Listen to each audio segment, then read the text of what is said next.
Hello everyone, welcome to teaching Pathshala and it's me your educator ज्योति।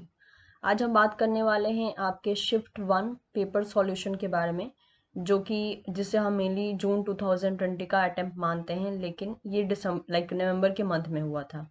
यानी मैं उस exam की बात कर रही हूँ जो रिसेंटली अभी जो है आपने कंप्लीट किया था, उस एग्ज़ाम की ये बात हो रही है, जो मेनली आपको आपके जो है 21 को दैट इज फर्स्ट शिफ्ट में लिया गया था। ओके, तो this is for the morning और ऑब्लिक फर्स्ट शिफ्ट का पेपर है ये।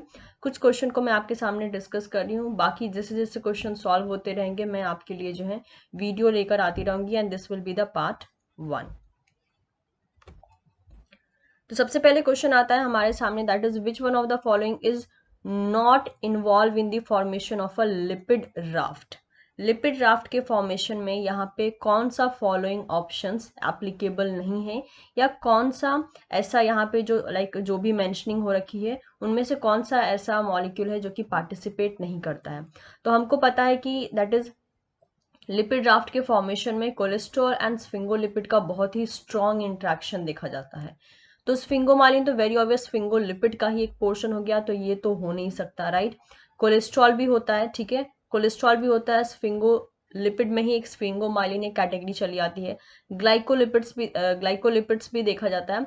फॉस्फोटाइडल सेरिन का रोल नहीं देखा जाता है। ओके, लिपिड राफ्ट में फॉस्फोटाइडल सेरिन काम नहीं करता है, बाकी ये तीनों काम करते हैं। So with that we can say that answer should be fourth.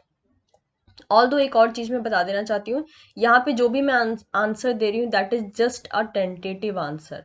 ऐसा भी हो सकता है कि मेरे कुछ आंसर CSR के आंसर के साथ मैच ना करे, बिकॉज जितनी मेरी अंडरस्टैंडिंग है, जितना मैंने पढ़ा है इन सब चीज़ों के बारे में, उसी के बेसिस पे मैं आंसर दे रही हूँ। तो please make sure this is not the final answer. Okay, this is not the final answer.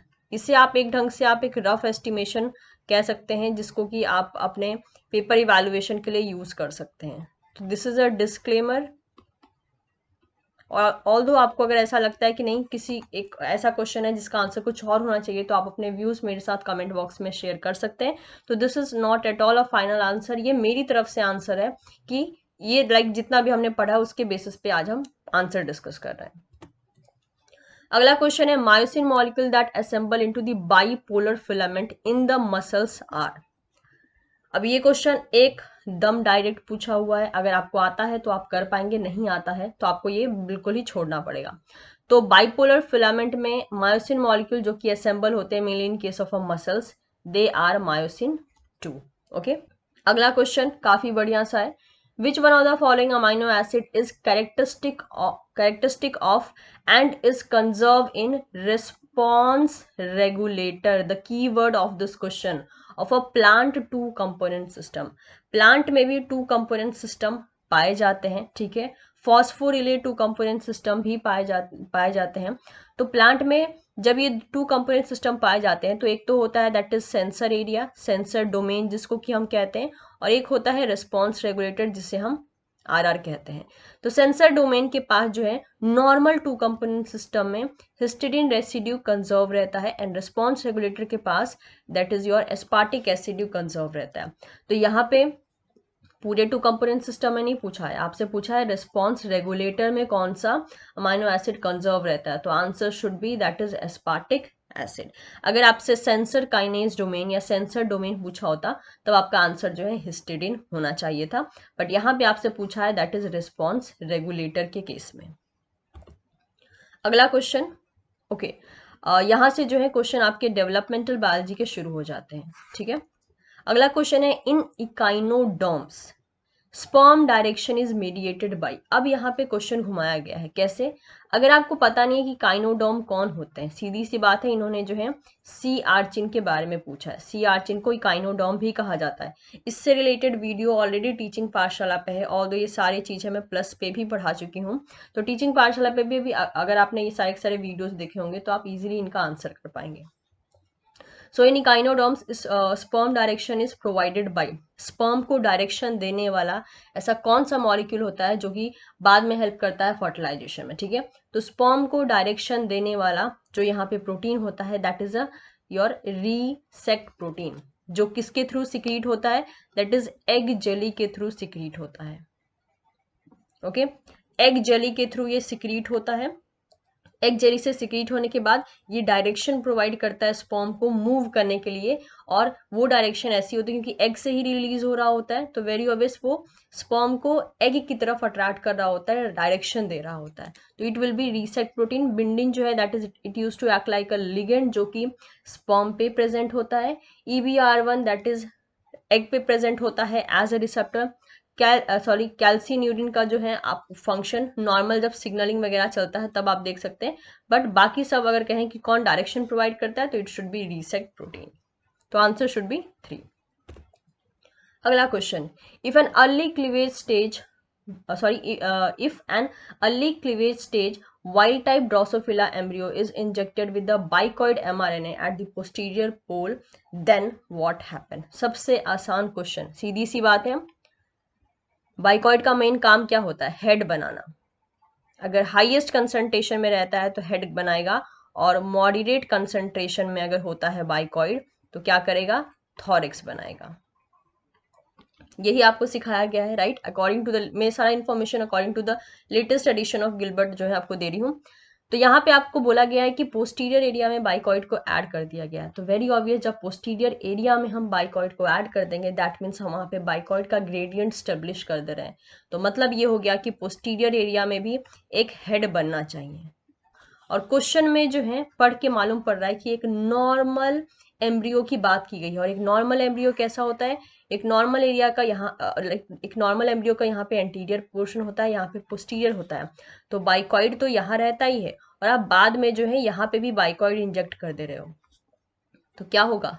2 head embryo बन जाएगा। ये 2 हेड एम्ब्रियो वाला केस है with 2 face also, right?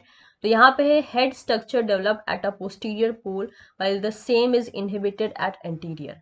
Anterior में क्यों इनहिबिट होगा? There is no reason to inhibit the anterior head generation, तो ये तो गलत हो गया। सेकेंड देखिए, head structure form at both the pole, exactly दोनों पोल में, दैट इज एंटीरियर पोस्टीरियर, दोनों ही एरिया में हेड का फॉर्मेशन हो जाएगा। Third is head structure are not formed at posterior pole. Why? क्यों नहीं फॉर्म होगा? Due to the presence of posterior morphogen. Not at all. अगर आप बाइकॉइड को इंजेक्ट करते हैं तो वो नैनोस के कंसंट्रेशन को शिफ्ट करवा देता है और एब्डोमेन का एरिया थोड़ा सा मिडिल में चला आता है, लेकिन ऐसा नहीं है कि नैनोस एक्सप्रेस होना बंद कर दे, ठीक है? तो और या फिर नैनो जो है बाइकॉइड को इनहिबिट करना शुरू कर दे, नहीं, ऐसा कुछ नहीं देखा जाता है। इनफैक्ट बाइकॉइड नैनोस का पोजीशन शिफ्ट कर देता है, इसलिए दैट इज योर एब्डोमेन का पोजीशन थोड़ा सा और शिफ्ट हो जाता है, लेकिन इनहिबिशन नहीं देखा जाता है कि नैनोस ने बाइकॉइड को इनहिबिट कर दिया, तो ये भी हो गया गलत। Duplication of visual posterior structure, अगर नहीं, पोस्टीरियर स्ट्रक्चर का डुप्लीकेशन नहीं होगा, the correct answer should be 2, that is head structure form at both the pole, answer should be 2। अगला question, if the blastomere of 4-celled sea archin embryo are isolated, each blastomere can form a Plutus larva. This is an example of, अभी तक का most controversial question रहा है ये, चाहे वो कोई भी स्टूडेंट हो। अच्छा, यहाँ पे अगर देखिए प्लूटस लार्वा का एक स्पेशल केस है, ठीक है? इस बार थैंकफुली मैंने इस बार ये वाला जो एक्सपेरिमेंट है वो मैंने प्लस पे बच्चों को पढ़ाया था, तो जिन लोगों ने पढ़ा है आई एम एक्सपेक्टिंग कि उन्होंने ये क्वेश्चन बहुत अच्छे से किया होगा, और आप में से भी जो भी सेल्फ स्टडी कर रहे हो उन्होंने तेजन जेगर की गिलबर्ट के लेटेस्ट एडिशन को अगर प्रेफर किया है तो आप भी ये क्वेश्चन अच्छे से कर पाएंगे अगर आपको एक्सपेरिमेंट अच्छे से समझ में आया होगा। तो प्लूटस लार्वा का केस क्या बोला है कि 4 सेल स्टेज में क्या किया गया, दैट इज योर ब्लास्टोमियर को अलग कर दिया गया, ठीक है? Each blastomere can form a Plutus larva. Plutus larva एकदम नॉर्मल लार्वा जैसा ही था, बस आप ये कह सकते हो कि थोड़ा सा उसके दैट इज शेप में या फिर आप बोल सकते हो साइज में थोड़ा सा डिफरेंस था, लेकिन it was just acting like a normal larva, ठीक है? नॉर्मल लार्वा जैसा एक्ट कर रहा था। This is an example of, अब मैक्सिमम बच्चों का कहना है कि मैम ऑटोनोमस होगा। चलिए एक वक्त के लिए मान लेते हैं कि ऑटोनोमस होगा, लेकिन अगर आप ऑटोनोमस को सेलेक्ट करते हो तो how you are going to eliminate the determination as well as mosaic development. ये सब वर्ड सिनोनिम से एक ही चीज के, दैट इज ऑटोनोमस डेवलपमेंट को ही हम डिटर्मिनेशन, फुल डिटर्मिनेशन कहते हैं, और इसी को हम मोजाइक डेवलपमेंट भी कहते हैं। तो how you are going to distinguish between all of these?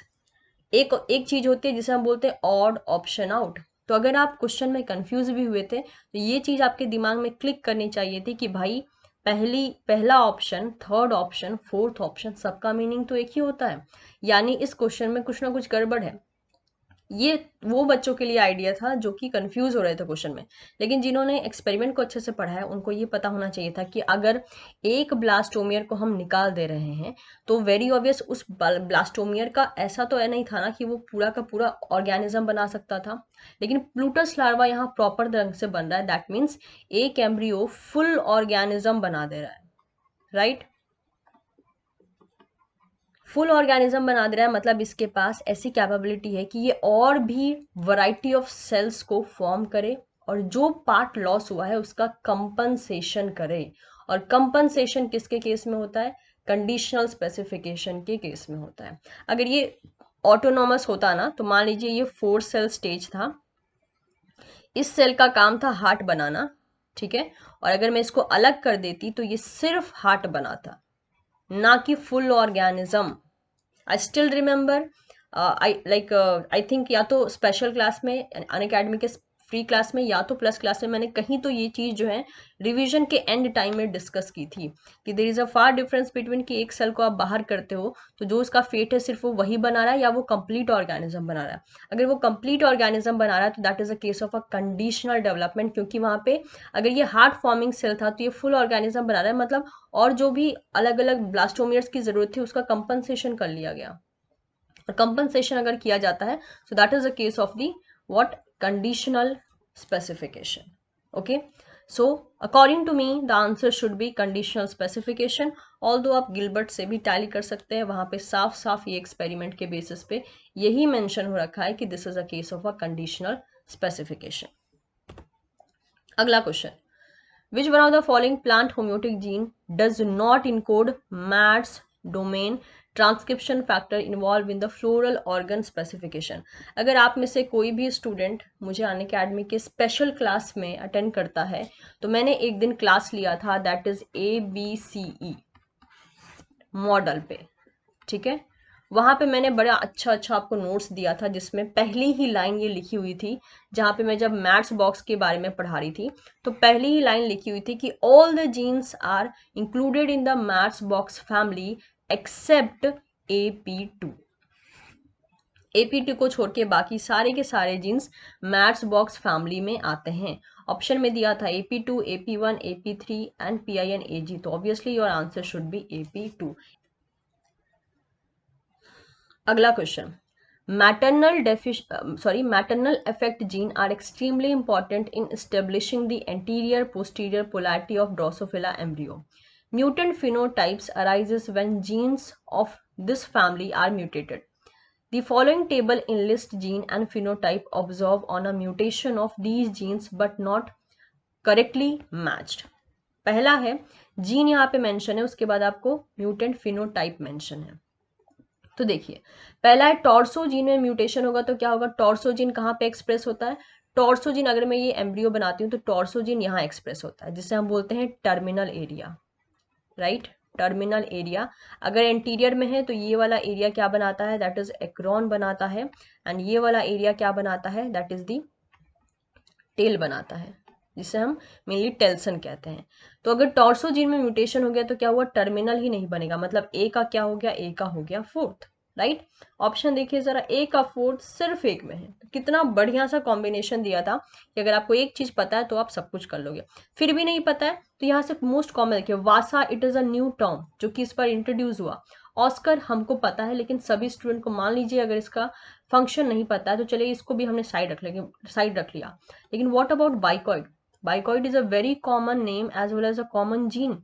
काम क्या होता है अभी आपको बताया, हाई कंसंट्रेशन में बाइकॉइड हेड का डेवलपमेंट करवाता है एंड मॉडरेट कंसंट्रेशन में क्या करता है, थॉरिक्स का डेवलपमेंट करवाता है। तो अगर ये म्यूटेट हुआ तो ना हेड बनेगा ना थॉरिक्स बनेगा, सिंपल। यानी डी का 3, और डी का 3 अगर देखेंगे आप तो भी थर्ड में ही है। तो चाहे, क्योंकि torso and bicoid was the most common term in this whole portion.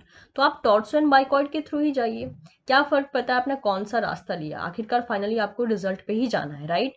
तो आपका जो है थर्ड ऑप्शन यहाँ पे करेक्ट हो जाता है। इसके अलावा वासा जो है दैट इज, इसमें अगर प्रॉब्लम होती है तो वो जेनेसिस में डिफेक्ट आ जाता है। ऑस्कर में प्रॉब्लम होगी तो there will be no abdomen and no pole cell, because ये पोस्टीरियर एरिया में मेनली एक्सप्रेस करता है।